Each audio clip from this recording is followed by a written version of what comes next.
Yeah, I first met Bobby about this time last year. I remember when he first came to the church that I was working at, and he was just this big lineman of a guy, right? Not the kind of guy you'd expect to just walk into a church. And he was actually a little shy.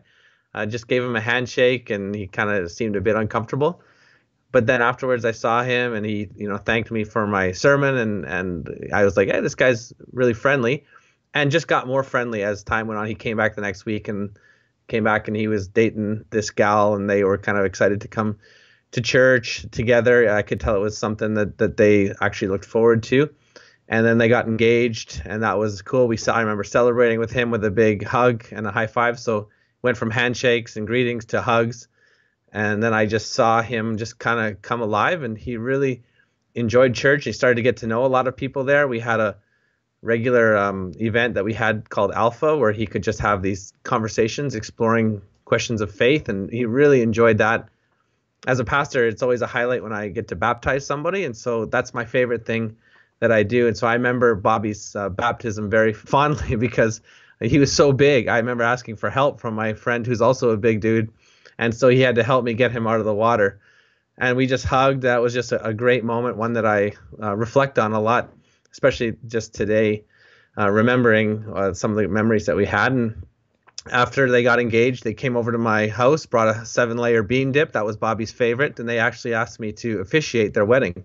So that was a great honor to be able to do that. Having been in their lives for some time, we met regularly in preparation for the wedding.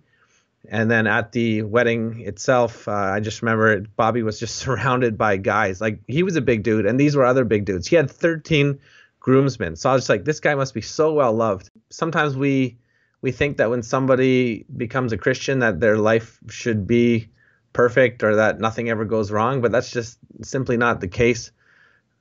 Bobby's life was taken early, it seems to us, but we know that there is still hope, and that there is light that's coming. And so, I mean, I already said that, but I think it's worth repeating again. That's how I have to remind myself over and over again, because that's how we don't go to despair. So, one of the encouraging things when I was at the hospital last night, and it was kind of just as people were recovering from hearing the news that Bobby had passed, I looked around. There was about 30 people there, really close friends who would say that they're part of the family and actual family members. They're very tight together. So I know that Amanda and the little baby that's coming will be well supported, and that they will have the support of not only that friend group, the family, but also the church that they were a part of. This is an opportunity for the church to kind of come around and help Amanda with meeting some of the needs that she has, but also providing the love and care and support that she's going to need, not just in these weeks, but for